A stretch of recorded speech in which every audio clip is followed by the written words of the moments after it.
आज हम दुनिया में जितने भी डेवलप्ड कंट्रीज को देख लें, दुनिया में डेवलप्ड कंट्रीज को देख लें, मैं अपनी तरफ से कोई लिस्ट नहीं बना रहा हूं, गूगल कर लें। मैडम निर्मला सीतारमण जी को भी मैं कहूंगा, उनके पास भी टीम है, गूगल करा लें।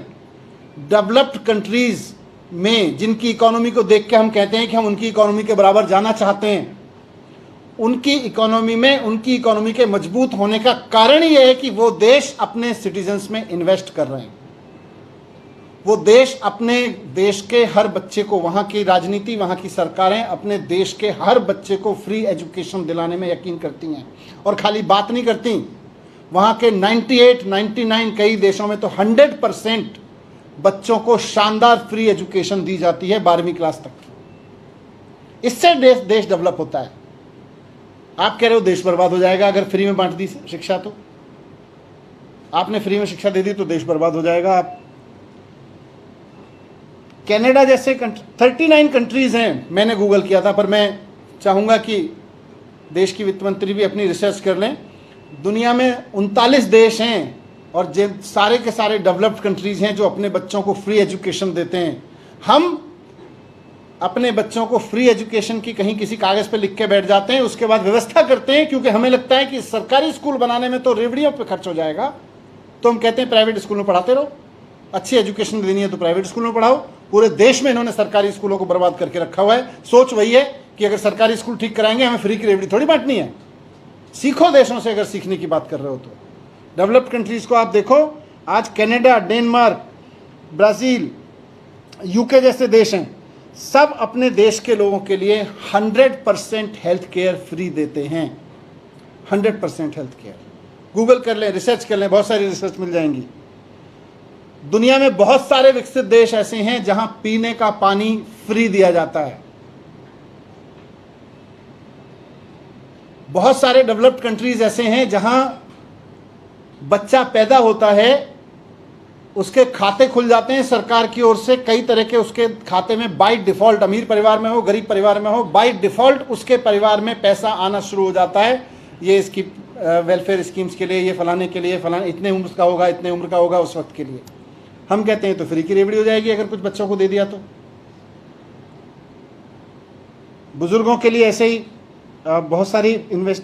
कुल मिला के डेवलप्ड कंट्रीज के डेवलप होने का कारण ही यह है कि वो अपने सिटीजन्स में इन्वेस्ट करने में यकीन रखते हैं। और हमारी सरकार सिटीजन में इन्वेस्ट करने को कहती है। फ्री की रेवड़ियां ये बंद कर देनी चाहिए। स्कूल बंद कर दो, सरकारी अस्पताल बंद कर दो, सरकारी सब कुछ प्राइवेट कर दो, सब कुछ प्राइवेट हाथों में सौंप दो, फिर लोग लुटते रहें, मरते रहें, पिटते रहें, ना पढ़ पाएं, कोई फर्क नहीं पड़ता। सारी योजनाएं बंद कर दो।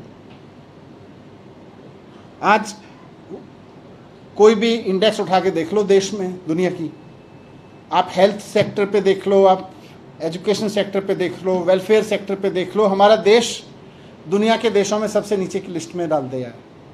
क्यों? क्योंकि हमारी सरकारें सोचती हैं दोस्तों के लोन माफ कर दो, करोड़ों के माफ कर दो, लाखों के माफ कर दो, लेकिन लाखों करोड़ों लोगों को सरकार की योजनाओं का फायदा दिया तो फ्री की रेवड़ी हो जाएगी, ये यकीन करते हैं। आज देश में भी देख लें, मैडम फाइनेंस मिनिस्टर हैं, थोड़ा देख लें, देश की इकोनॉमी तो उनके हाथ में है ही, उनके पूरा डेटा है।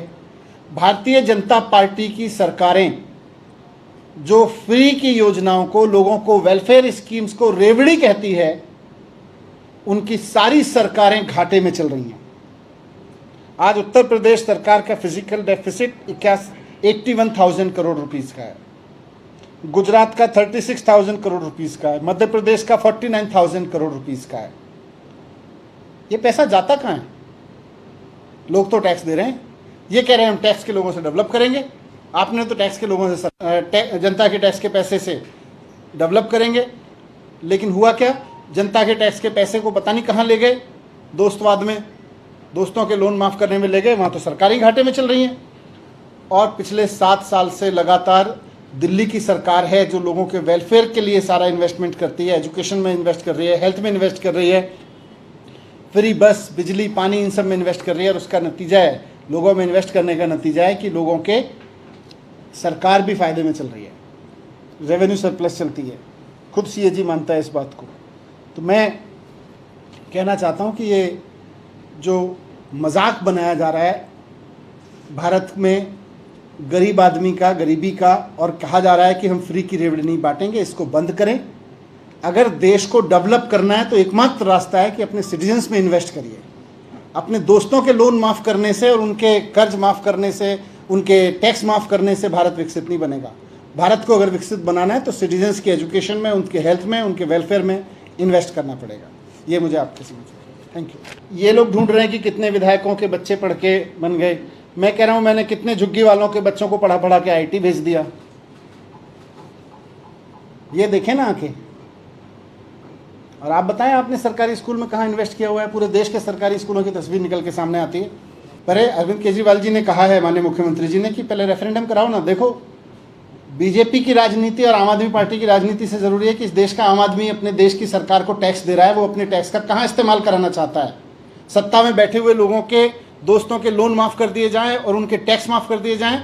आम जनता वो चाह रही है, या आम जनता चाह रही है कि मेरे बच्चे को मैं टैक्स दे रहा हूँ, मेरे बच्चे के लिए अच्छे स्कूल लाओ, अच्छे अस्पताल लाओ, अच्छी सड़कें दो, अच्छी बिजली दो, अच्छा पानी दो। आम जनता के बीच में रेफरेंडम कराए ना।